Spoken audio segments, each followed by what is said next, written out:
Morning. Good morning. How are you? Good. Did you watch Dorian last night? We did not. I saw some highlights when I got home, but we were in meetings, so really happy for him. And, I hope he doesn't continue to be a lead blocker on play because we got to keep him healthy. But it was happy for him. It was funny because it was him and Felton back together, so it was good to see those two guys excelling in the first game of the year. So. Big news yesterday with Chancellor Block announcing that he was leaving. What's been his impact on you and the football program, would you say? I have great respect for Chancellor Block. I think he's the guiding force of this university. I think he truly cares about the student athletes here. You know, I think he was awesome during COVID. You know, and it was always any decision that was made for us was always made with the health and safety of the students involved. And you know, he's about kind of what we're about. We're about books and ball. He's about books and ball. He's been a great supporter of this program and been a great steward of this university for, I think it's the 17 years that he's been here. So. And he was obviously very important with the move to the Big Ten, right? Because that doesn't happen if he doesn't sign off on it. No, it doesn't. You know, and I think when you look at the landscape of where we are now, you know, you give him great credit for being able to stay ahead. You know, I think people are scrambling to find spots now, and the fact that we know where we're going to be in 2024 and beyond, he deserves a ton of credit for that. Speaking of the Big Ten, would you be in favor of a Big Ten West pod with maybe Oregon, Washington, Cal, and Stanford? I would be in favor of a really good Friday. I don't care. I don't have any say. No one asked me. I heard someone the other day said that they should have a Pac-12 pod and a Big Ten pod, and at the end of the year they should play against each other, like maybe in the Rose Bowl. Like that would be a novel idea that we should try out. Yeah. So a new concept. So, just crazy enough to work. It is. It's just what's going on in sports nowadays, and I mean collegiate sports nowadays. But we're at a lot lower level than where those decisions are being made. So we don't weigh in, or I just there's too much to think about, and I'm really concerned about trying to get first downs and stop people. So just one more on that. Sure. But I guess the allure of that would be less travel and preserve some rivalries. I mean, you coached at Oregon, you know what that would be like. Yeah, I'd be for we're all in the same division.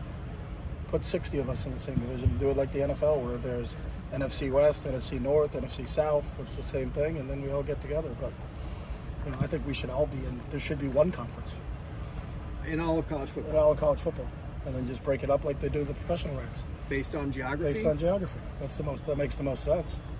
There's your travel question. There's all those other questions, but what about? But no one asked me. So. But then like the elite programs like Alabama would say, why would we subsidize the number 60 team and they are in our conference? That's a great question. That's why I don't think about it very much. Did you do any kind of body clock analysis when you're in the NFL of like the time zone travel and all that kind of stuff? Sure. And you're not there like if you're only there for less than 36 hours, like there is no jet lag. You go in. You stay on your body clock. What we did, like when we were in San Francisco, we had to go play Carolina. It's just a 10 a.m. start for us. But we were on the field for practice at 10 a.m., so it really wasn't that much different. So, you know, if we go to play an East Coast team in the Big Ten, and a year from now, they've told us that we won't play any games before 12:30 our time, so it'll be a 3:30 kick for them. So we'll stay on our same time schedule because we would leave on Friday, play a game, which would be noon for us, 3 for them on Saturday, and get on a plane and come back. So it doesn't affect you from that standpoint because you're there for that short of time. So you really try to stay on the same schedule that you've been on for the whole time. So. During media day, you mentioned that Ali Cajo would probably be available for fall camp. Can you give us an update on that? He's doing things now that he's out here running around. So we'll see when how he progresses through it. But fingers crossed because we need Ali. How's John looking? Same thing, coming off of baseball. So wasn't here during the summer, was training for the draft. So he's just getting back into the swing of things. So got to get back into football shape. Football shape and baseball shape are two different things. How about Deshaun Murrow? Same thing, he's still rehabbing. So we'll see where he ends up being, but he's here. CLA, top. Same exact situation as those guys. I think Ciale's a little bit ahead of. Ciale's like LA. You know, we'll start to see them a little bit more here as camp keeps going. When you brought Danton in, how much of it was predicated on what he could bring to the pass defense? it was predicated on everything. There's not one specific thing. I think when you're hiring somebody, I think it's myopic to think we're only looking at a guy to do one thing. I mean, it's a very far-reaching job, so there's a lot of different things there. So, and he's well-rounded in every facet. That's the one thing about him is, he's got a wealth of experience. Spent the last 12 years in the National Football League.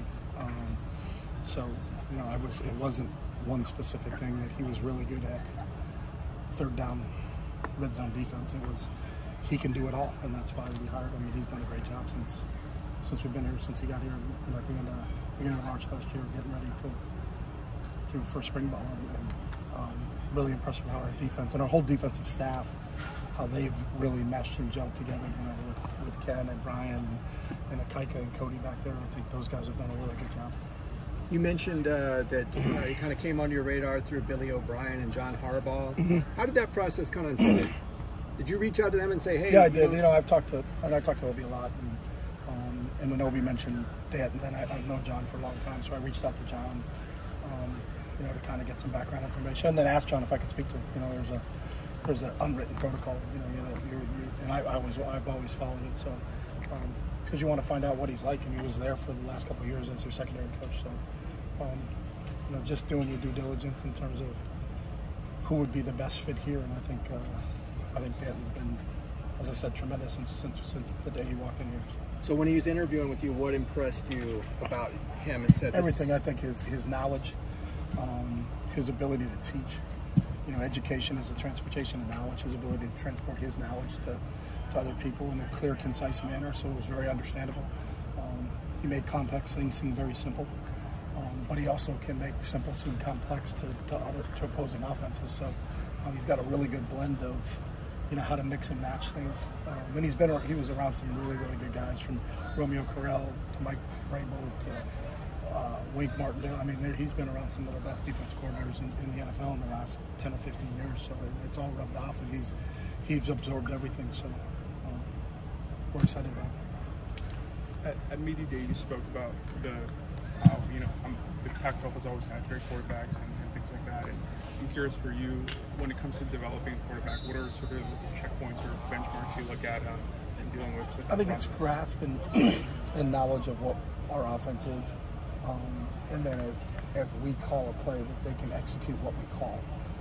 They have to have some innate ability to make plays off schedule, but you just can't rely on off-schedule plays all the time. You just hope that he'll make a play. You're calling plays and designing plays to attack certain defenses and certain coverages that are anticipated on that down the distance that you're getting, and can they execute what you're calling?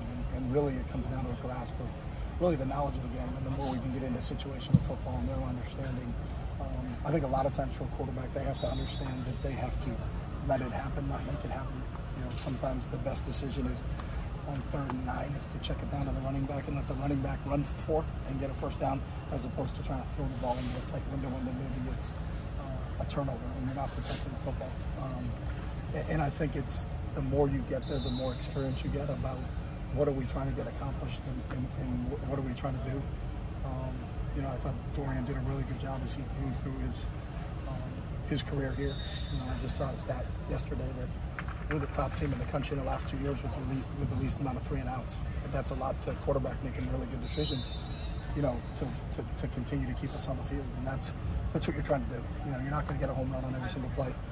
Your job is to move the ball down the field, depending on what the defense is, because you got to give them credit for what they're doing.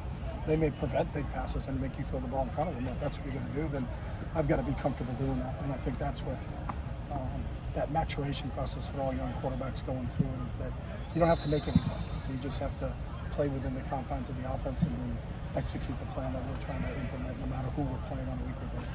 How would you assess Dante's practice so far? Dante's done a great job. All those guys have done a great job. So they're continuing to get better every day. It's a really cool group. They get along really well. Their meetings are awesome. Watching them go back and forth and the questions and the dialogue that goes on with them and Coach Gunderson. And I think all those guys have really progressed from where we started with them in our first spring practice to where those guys are today. So I'm excited. I'm excited about the whole group. When it comes to identifying, recruiting, and evaluating defensive backs, what are you particularly looking for, and how tough is it once they're in here to then develop them the way you want them? I don't think the development part's tough. I think the evaluation part, especially for defensive backs, is hard because a lot of them maybe play another position. You know, there's been a lot of guys that have been great defensive backs that were other position guys. You know, John Lynch was a quarterback and he ended up becoming an all-pro safety. You know, I've coached a bunch of kids. Mo Osling was recruited as a quarterback. You know, Mo was a really good high school quarterback. But you're projecting a high school quarterback to be a free safety where you're looking at athletic ability. You know, there's certain height, weight, speed parameters that you look for in any position. You know, you're certainly not going to take a 5'3" corner. You know, he's just going to get beat because there's too many big receivers. But you got to have a requisite. You know, what's his height, what's his weight, what's his speed. You know, can he compete from an athletic standpoint, and then really getting to know his will and his want to and his makeup and his character, and to be able to project him as that's someone that, you know, when they come here, is receptive to being developed and wants to, you know, become, you know, a guy that's going to spend time with KB and his group, and that's going to make him bigger, stronger, faster. And what's he going to do from a nutrition program standpoint? How much film is he going to study? Those are all factors that go into the evaluation before you decide that this kid's going to be a guy that you're going to bring in. Is corner uniquely taxing mentally just because of you're often in a one-on-one, you're often getting I think beat? everyone's unique and everyone's kind of different. You know, offensive tackles a lot of time are in one-on-ones against great pass rushers. You know, and pass rushers are in one-on-ones against offensive tackles. So it depends on who you're talking to. If you talk to the DB coach, he would say yes, it's the hardest position. If you talk to the running back coach, he will tell you hands down that running back is the hardest position. So, and that's the way they should feel. They take a lot of pride in what they do, and it's.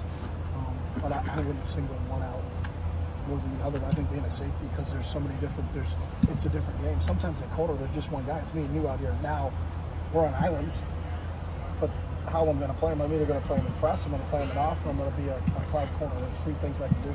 As a safety, there's a million different things you can do. So there's probably more that a safety can do, but being to have a guy that can be out there and handle being in a one-on-one and that exposure is definitely a different feeling than some other guys have. So it's all part of it. That's the unique thing about this game is that there's 22 on the field, but they're so different. That a corner and a center, they're in two entirely different positions, and there's really not a lot of carryover between those two. But yet they got to coexist, and they both have to excel for us to be successful. This is year 6, but I can't believe I haven't asked this question. How close are these training camp practices run to the way you ran them with the Eagles and the 49ers? Very close. A lot of them is what we've learned over time and how to train. And, you know, I mean, being in the NFL was a great learning experience. But we also have a bunch of NFL guys on our staff, and we always have. So Tim Drevno was in the 49ers. Ken spent the last 10 years in the NFL. Danton's been in the NFL for 12 years. Deshaun. So, you know, a lot of feedback, a lot of input from them. So there's a lot of correlation. But I assume you're doing a lot more teaching with these guys in the NFL, right? So does that change things? That's one of the biggest misconceptions in the world. They teach the heck out of the guys in the NFL, and that's one of the best experiences I've ever had in the NFL. Is those players want to learn. I don't know where that is. Other professionals, they don't listen. They all listen. The great ones want to listen from everybody. We just actually showed a video today of Ed Reed talking about taking notes in meetings and how meticulous he was in his note-taking.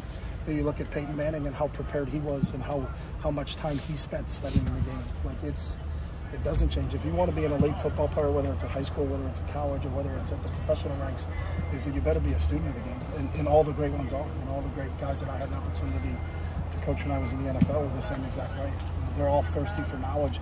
And if it's going to give them an edge, even if it's the slightest edge, that will help them win a game, whether it be on a Saturday or a Sunday, then they're going to do it. So there's a ton of teaching that goes on. And some of the best coaches I know, the Bill Belichick's of the world, Andy Reid's, you know, those guys that are amazing. Mike Tomlin, who's outstanding out of Tony Dungy. I had Tony's son on our team when we were at Oregon. We used to pick Tony's brain all the time when he came.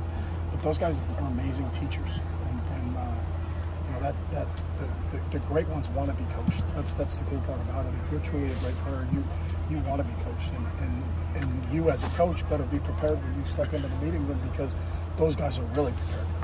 So when you turn the tape on, they've already watched the tape that you're going to turn on. So there's a ton of teaching that goes on in the NFL, and it's a give and take, which is pretty cool. Thank you. Thank you. Appreciate it.